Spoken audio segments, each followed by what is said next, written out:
Those against the federal government providing greater support for career-connected learning offer 6 main reasons. First, they argue that we shouldn't be diverting people from college because it remains, in their view, the best path to realizing the American dream.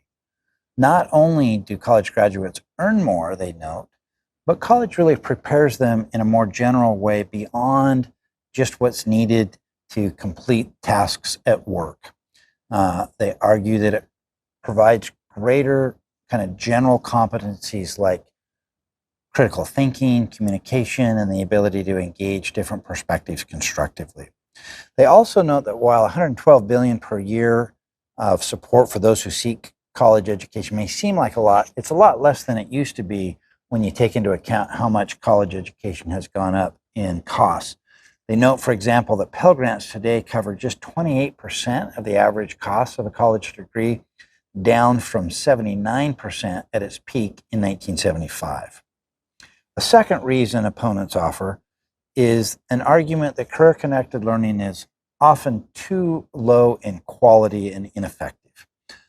They note that some studies that find that certificate programs that offer these kinds of skills training don't deliver the promised placement in higher paying jobs that they claim as frequently as some would like to argue. They also note that when that happens, when a career-connected learning course fails to place them in a higher paying job, we can actually leave students worse off than they were because they take out student loans that now they can't repay, so they don't have a higher income, but they do have debt that they can't pay off. A third reason opponents argue to not support career-connected learning more is because earnings don't continue to rise for them like they do for college graduates, that they plateau after completing the program in a way that's not true for college. Fourth, they argue that this would increase federal spending at a time when we should be cutting it. They note the historic levels of federal debt and deficit.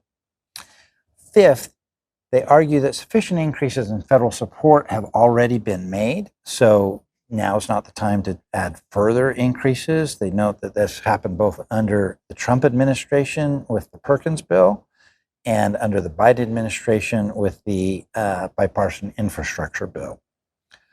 Finally, opponents suggest that if CCL is really that good for businesses, then businesses really ought to be the ones that invest in the training.